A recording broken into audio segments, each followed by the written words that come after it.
customer support, and they'll give you the link, or you can use the link you used to come to tonight's class in about 24 hours. So let's get started discussing MACD. Now, I'm going to give you a brief history. Then we're going to go over and find out where all of these lines that come together to make MACD, where do they come from? Because you have to understand, you don't ever have to do any calculations, but you have to understand where each one of these lines that make up the MACD come from, so that you can spot when they're giving you false signals, when the market's shifting and they're not working correctly. Because if you just trade it blindly, you're kind of just following a set of rules and don't have any real understanding. Now, MACD was developed by Gerald Appel in the late 70s, and it's got a rather big name, the Moving Average Convergence and Divergence Indicator. So we all call it MACD. Now, MACD works in any liquid market. It's most well known in Forex, but it works in commodities, CFDs. It works in cryptocurrency, and it works in most time frames. Now, MACD uses or requires moving averages as its input.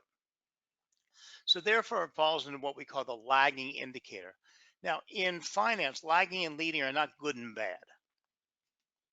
Indicators either lead the market or they lag the market. So a lagging indicator confirms something that's happening in a market. A leading indicator indicates what might happen in the market. Now let's go over to a real chart and let's see what makes up MACD. So MACD starts out just like its name, Moving Average Convergence Divergence. So the basis of MACD starts with two simple calculations. It starts with a 26 period moving average, which I just dropped on your charts. It's the gold line right here. I'm just going to make this a little bit thicker so you can see it better.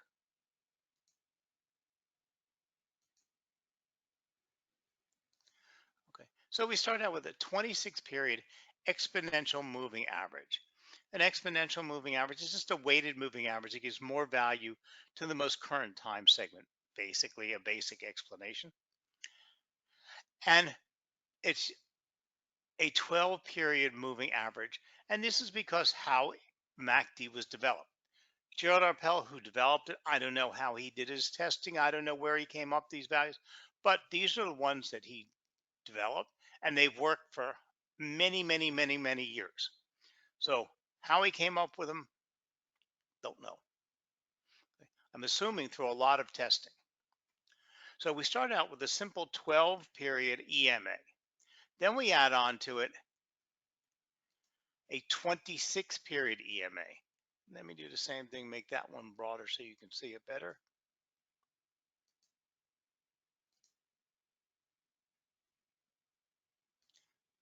Okay, so we have two moving averages on our price chart. Now, anything we were to do with these two moving averages at this point would just be considered a moving average strategy.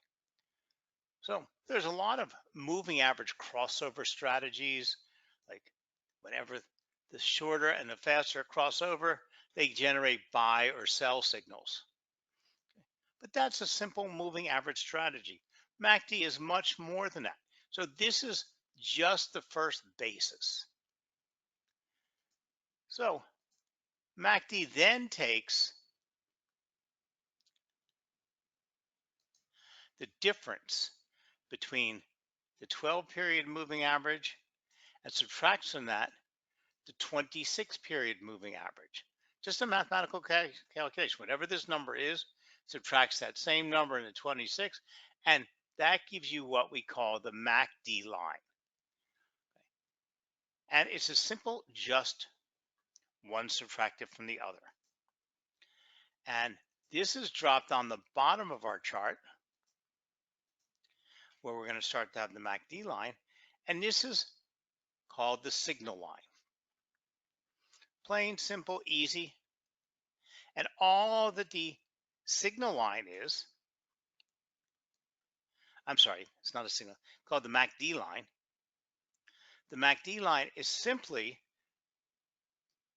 the difference between the 12 and the 26. Now it is centered on a zero line. Okay. Now the zero line, and actually let's put a darker thing on the chart so you can see it a little bit better.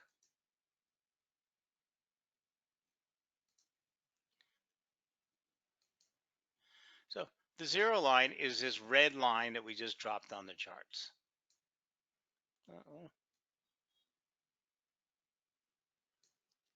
Okay, that's just a zero. So anytime you take the 12 period and subtract the 26 period, you're going to get a number. Whatever that number is, it is simply plotted on this chart on its numeric basis. It could be 1, it could be 27, it could be 92. Just depends on how much the asset is moving and how wide apart those bands are. But one thing that we do know is that anytime the two moving averages cross each other, what is the difference? They would be exactly the same. So the difference would always be zero. So you would see that here where the asset is crossing the zero line. So here when the MACD 12 period falls below the 26 period, when it crosses below right here, it goes to zero.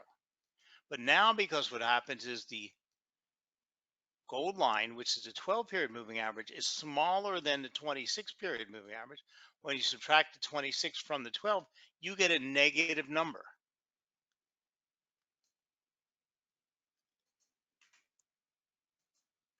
So in other words, anytime the 12 period is lower than the 26 period, the subtraction would always give you a negative. Now, those negatives would only appear when the asset is in a downtrend, and you would only have the positives when the asset is moving in an uptrend. Because again, the 12 has to be is larger than the 26. Now, we call this the faster and the slower moving averages. Whenever you're using two or more moving averages, whichever has the shorter period, it's considered the faster moving average because it will respond faster to the most current prices, and the longer period is considered the slower moving average, and it responds slower because it's taking more periods into account. So once we've done this calculation, we no longer need the EMAs on our chart because MACD is plotted below your chart, not on your chart. So now we have the MACD line and we have our zero line. The next number, the next line we come up is called the MACD signal line or the MACD trigger line. And that is a 9-period moving average of the MACD line. So if the MACD line was at 1, 1, 1, 1, 1, and then drop down to zero, you would for 9 periods, you'd have 1, 1, 1, 1, 1, and zero, you'd have 8, and then you divide it by 9. And so what would you have? You'd have 1 and whatever. Well, that is plotted on the MACD, and it's called the MACD signal line. So now I've just added that down below. And what we have are two lines here. The blue line being the MACD line,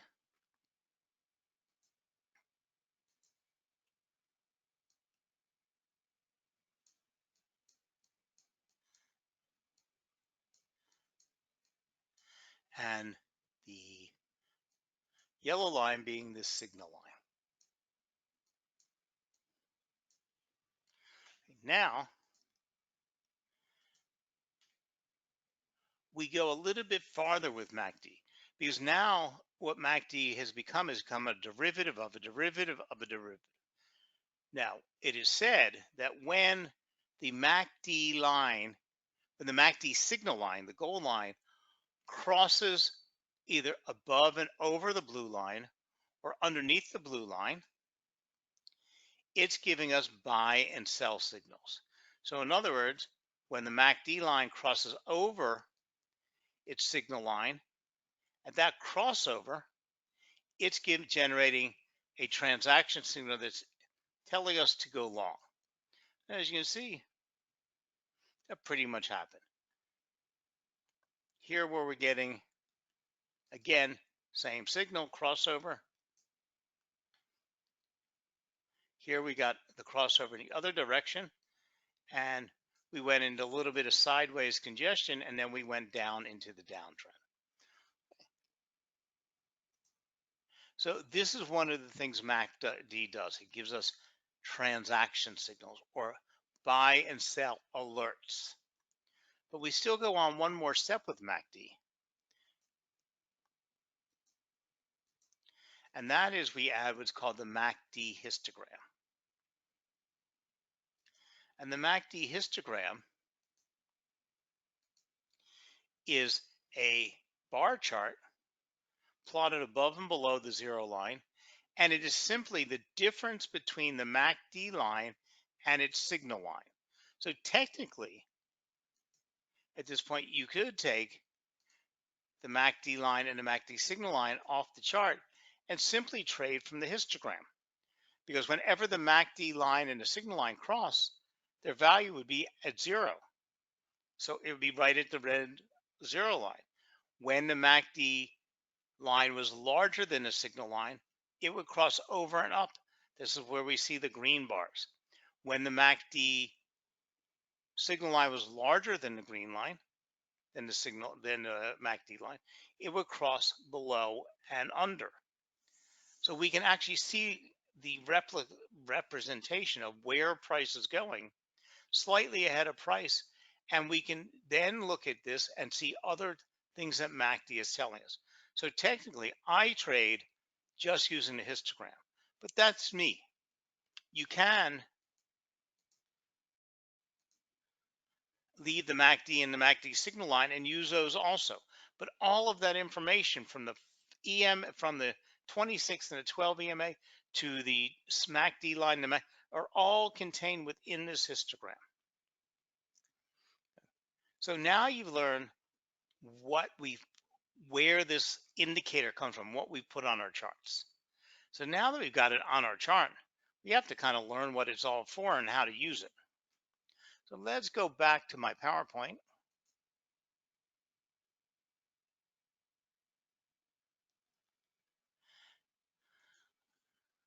And we're going to start talking about how to use the MACD. But before we do that, now that you've seen how you put it on the charts, I want to take you to a little presentation that's going to show you how to use the ETX chart and how to put MACD right on the chart on our platform. And then we'll come back and start learning how to use the MACD.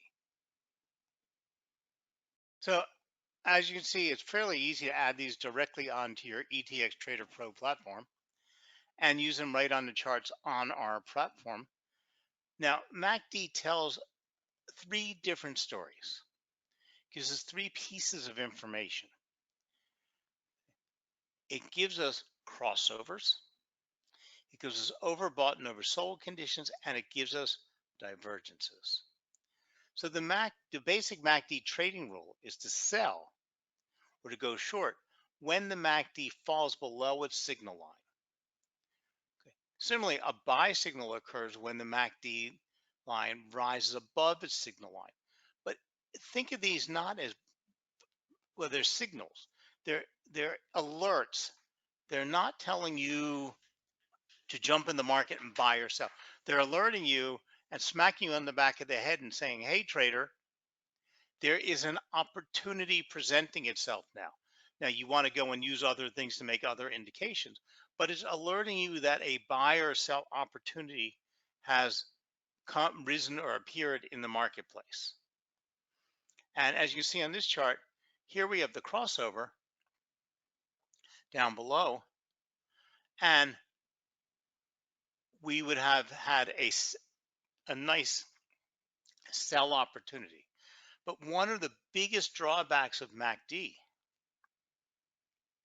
and you need to keep this in mind, is MACD gives you transaction signals, but it doesn't tell you momentum. It doesn't tell you how long or how far that trend will go. It's telling you have a signal to go long or go short, but it's not telling you the asset's going to drop 45 pips or 92 pips. So a lot of times you can get whipsawed in and out, or it will move in the direction it told you, but not enough to cover your spread or your costs. Or by the time you got in the market, it wasn't enough to say. So you get not a bad signal, but you don't get a signal that was tradable that you could have made profit with. So you have to be aware of this shortcoming with MACD so that you use other pieces of information to confirm, and especially to figure out your risk reward ratios, to figure out your stop loss, to figure out where you can take profit is. Because again, MACD only tells you that there's an opportunity. It doesn't tell you it's a strong opportunity or a good opportunity or you're going to make money with that particular trade. Now, MACD also gives us what we call overbought and oversold conditions. So when the shorter moving average pulls away dramatically from the longer moving average, the MACD rises. It's likely that the symbol price is overextending and will soon return to more realistic levels. So in other words, if we look simply at the MACD line itself, and we see the MACD line getting very, very high or very, very low, and we don't have to look at a numeric value, we can look at the shape it's making. So for instance, here, the MACD line rose way up, okay, and then it eased back down. It's telling you that that symbol has overextended itself. And we can see that the asset traded up, but then recovered. But you see, it didn't give us a buy or sell, but here we had almost a crossover, what we did. But all it was a breather. So it's telling you that that trend line was exhausting itself. We had a little recovery, a little breather here. We had a recovery, but ultimately that trend that had come in here with was over. It told you that asset had extended its price. So if you would have decided to look at a sell scenario here, it wouldn't have given us the point. If you were in the market, you might have been getting ready to get out based on that. Or if you were looking for an opportunity to get in, okay, you could have seen this. Now, it didn't give you a crossover. It's just telling the market is overextended and that uptrend was about to end, but it didn't tell you where. But the asset then did move into a nice steady downtrend. We can also see this with the histogram. When the histogram gets very deep or very high, because this is forming continuously peaks and valleys, mountains and valleys, or troughs and highs. And when they get very, very steep, again, it can tell us the asset is overextended in its particular direction.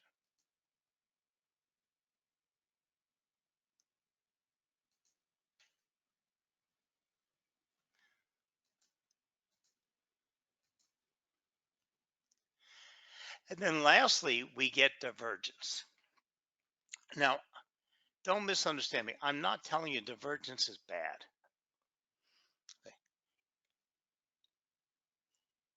It's very popular, except I have personally a very, very, very difficult time spotting actual divergences. And when somebody has put it on a chart, I can see it, but I have a terrible time finding it or seeing it in reality or when it's developing. Because remember, having divergence that happened 3 hours ago doesn't help us. We can only trade here going forward. So this divergence, yeah, it's pretty clear to see here, but that didn't do us anything with trading because the market moved way past that. So by the time I would have spotted it, it didn't help me. Lots of traders use divergence in trade. Now, what divergence is, a relatively simple concept, even though it's kind of hard to spot. Divergence is when the asset itself here is making lower lows in a downtrend, and that's the definition of a downtrend. And the indicator itself, the MACD indicator, not the signal line, is making higher lows. So it is diverging from the movement of the symbol. But you see, I would have never seen, at this point, I didn't see that. Here we were, so in reality, if we were just here, we actually had nothing. It wasn't until this point. Okay. And to me, that's very, very hard to see, especially when I'm trading the wall, because I want to be trading here. So I would be looking for it back there where I didn't have my divergence yet. So also divergence works much better when you're trading in slower paced markets, not like short-term CFDs.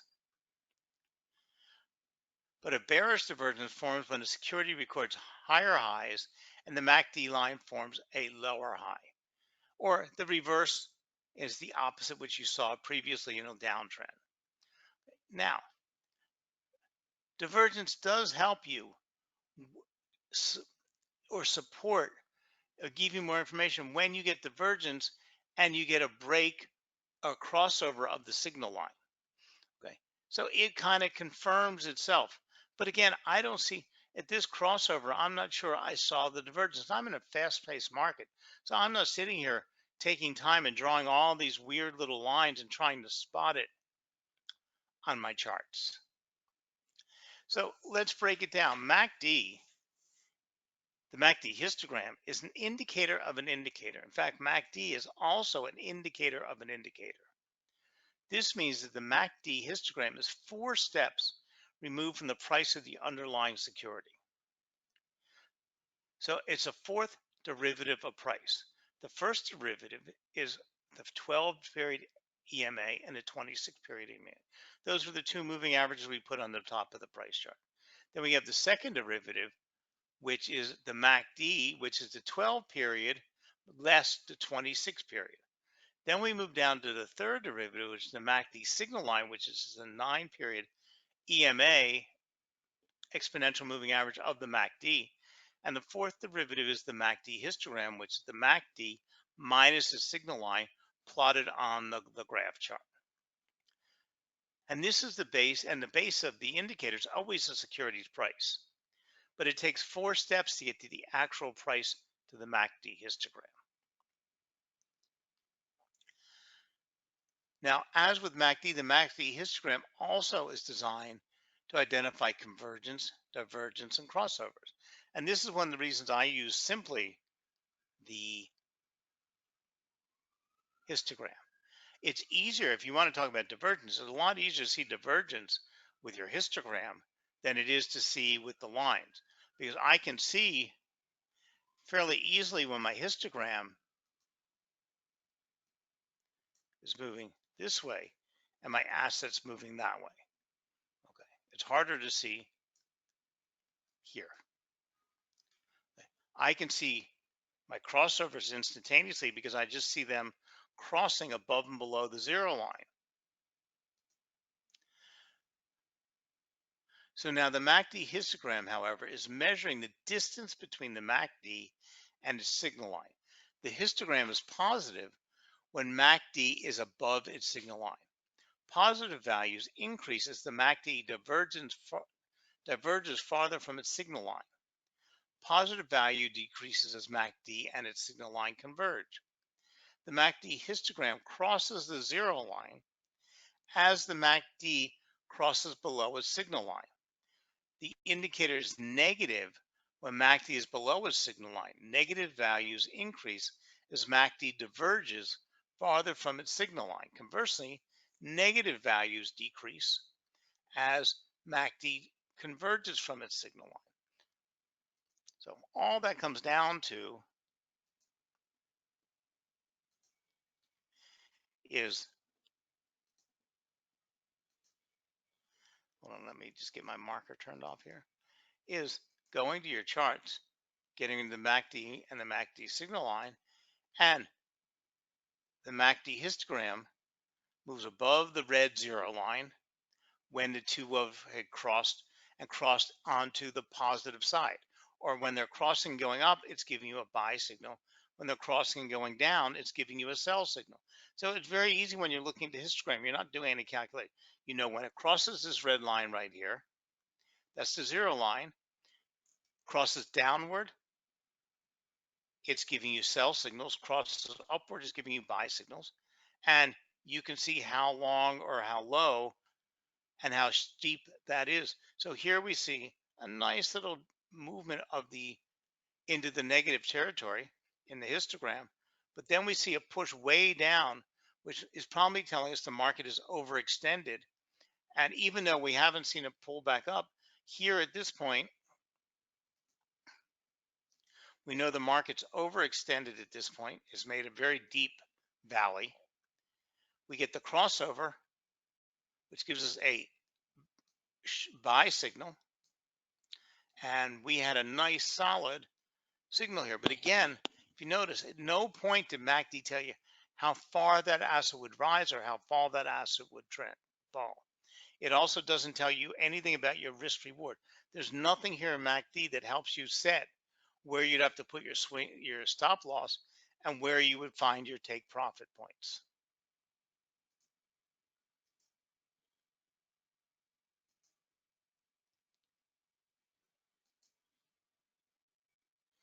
Oh, give me a second.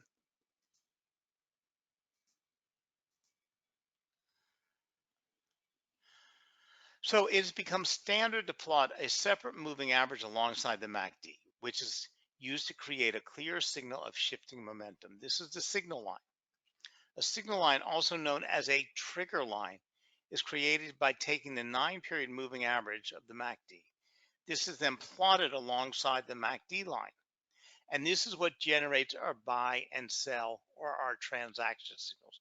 When they cross over and upward, it's a buy. When it crosses over and downward, it's generating a sell. And this is just a standard market explanation.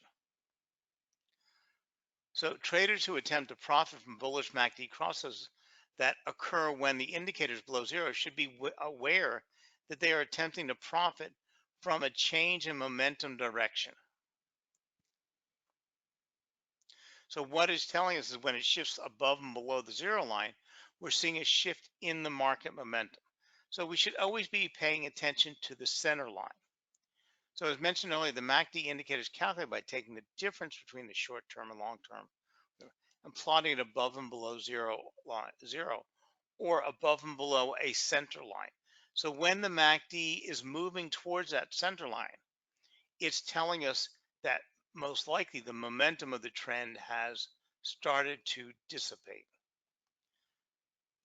So in the previous examples, the various signals generated by the indicator are easy to interpret and can be quickly incorporated into any short-term trading strategy. At the most basic level, the MACD indicator is a very useful tool that can help traders ensure that short-term direction is working in their favor. Now, the biggest disadvantage of using this indicator to generate transaction signals is that a trader can get whipsawed in and out of a position several times before being able to capture a strong change in momentum.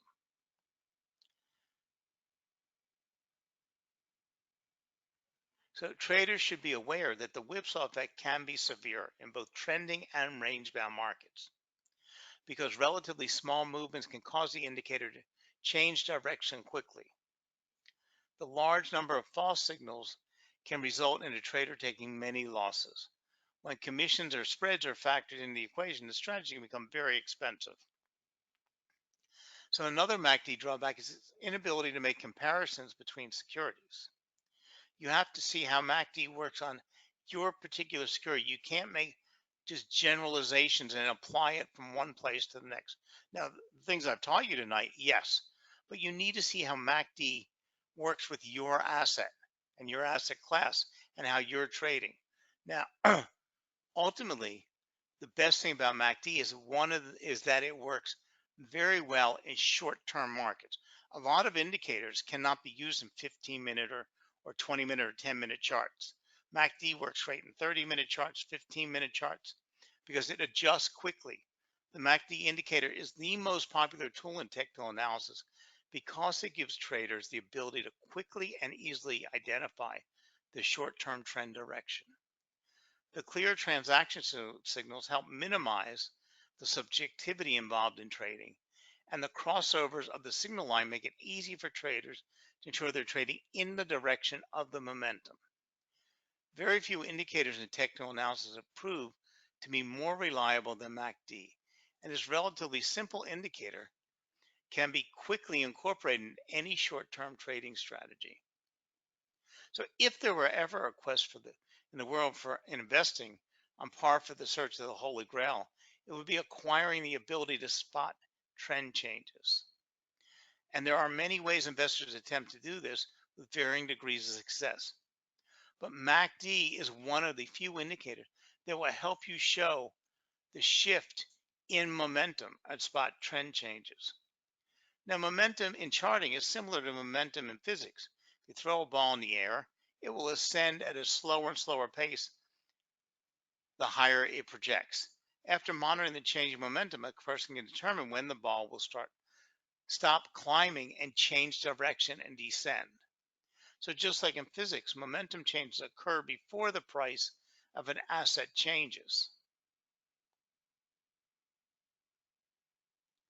So like life, trading is rarely black and white. Some rules that traders agree on blindly, like such as never adding to a loser, can be successfully broken to achieve extraordinary results.